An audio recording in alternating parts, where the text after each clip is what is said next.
We begin in Latin America, where the presidents of Mexico and Brazil are calling for restraint from Washington. That's after President Donald Trump ordered a blockade on some oil tankers entering and leaving Venezuela. Brazil's Lula da Silva said he could facilitate a dialogue between Trump and Venezuelan leader Nicolas Maduro. Mexico's Claudia Sheinbaum has called on the UN to, quote, prevent any bloodshed. Trump claims Venezuela uses oil revenues to fund drug trafficking into the U.S. Venezuela says it won't be intimidated by the blockade, and that its oil exports have not been affected. Venezuelan President Nicolas Maduro dancing to the song No War, Yes Peace at the Working Class Congress in Venezuela, a state-controlled labor movement. While these images seem playful, the message is serious. We tell the people of the United States our truth. Imperialism and the Nazi fascist right wing want to colonize Venezuela.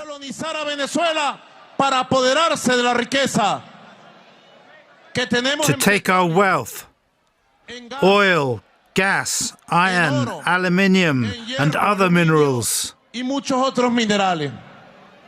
In a social media post announcing what he called a blockade of Venezuela, US President Donald Trump alleged Maduro was using oil revenues to fund drug trafficking and other crimes.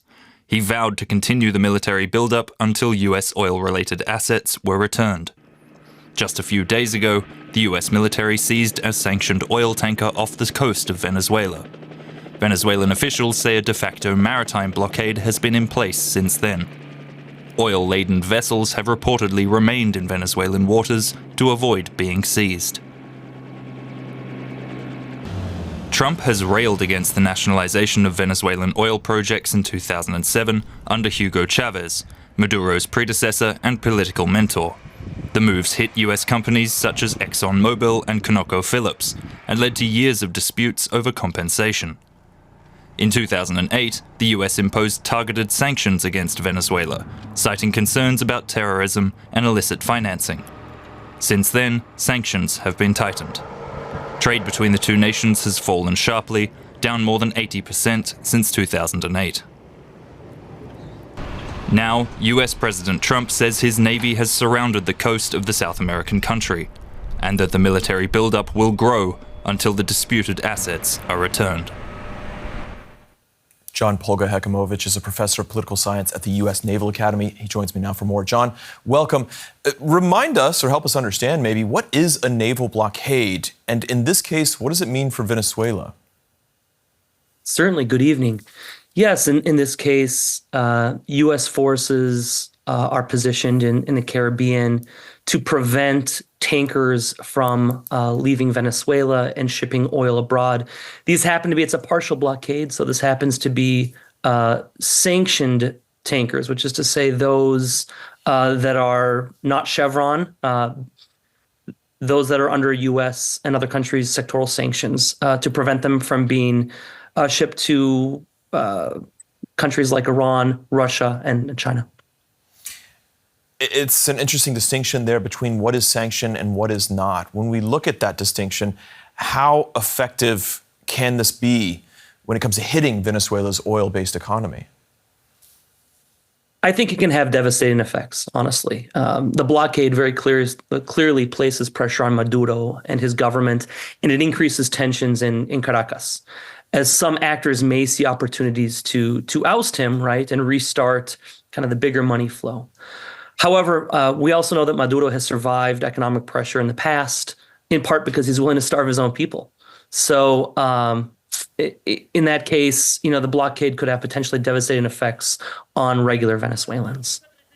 What are the risks of a blockade in this case when we look from perhaps the perspective of the Americans? Certainly. Well, I think it kind of backs the U.S. into a corner, right?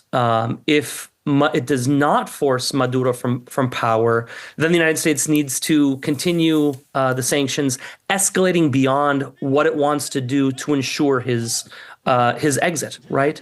The other option for the United States is that it backs down and hands Maduro a victory. And so, escalation could be, as many people have speculated, could involve terrestrial strikes or even, I think, a remote scenario, an actual invasion. How are the allies, or perhaps customers rather, of Venezuela? You mentioned Iran, China, we've talked about in previous segments. How, if at all, are they likely to respond to this? In the case of China, they've been buying significant amounts of oil from Venezuela, I believe.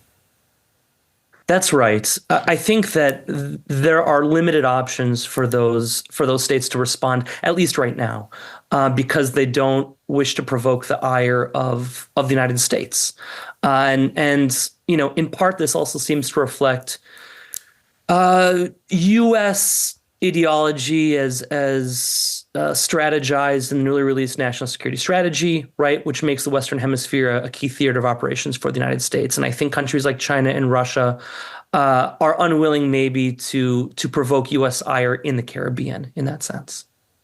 We're starting to see remarks from Latin America's major countries.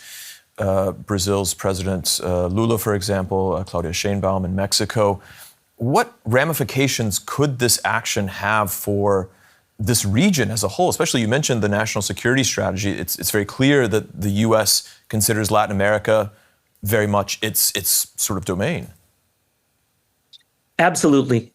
This particular Trump administration, Trump 2, has broken sharply from the post-war international order, right? From this liberal international order that itself helped establish after World War II, right? It prefers to take unilateral action rather than work by consensus.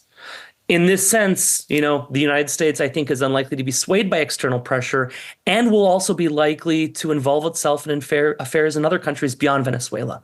Colombia, Mexico, possibly Panama, places like this that the president and other members of the White House have mentioned publicly. John, briefly, if you can, and to sort of wrap this up, what are the risks for the U.S. in evoking this kind of strategy, really focused on Latin America? You talked about Colombia. We've talked about that recently as well. Tensions seem to be rising with a number of countries. Certainly. I think the worst case scenario here, the biggest risk is that the United States takes action without having fully considered the range of plausible outcomes, not just the best case scenarios, but what might actually happen in terms of affecting provoking internal conflict in these places, in provoking more massive migration, and building up the ire of Latin Americans and Latin American states towards the U.S. All right, that's John Polga Hekimovich at the U.S. Naval Academy. John, thanks so much. My pleasure. Thank you.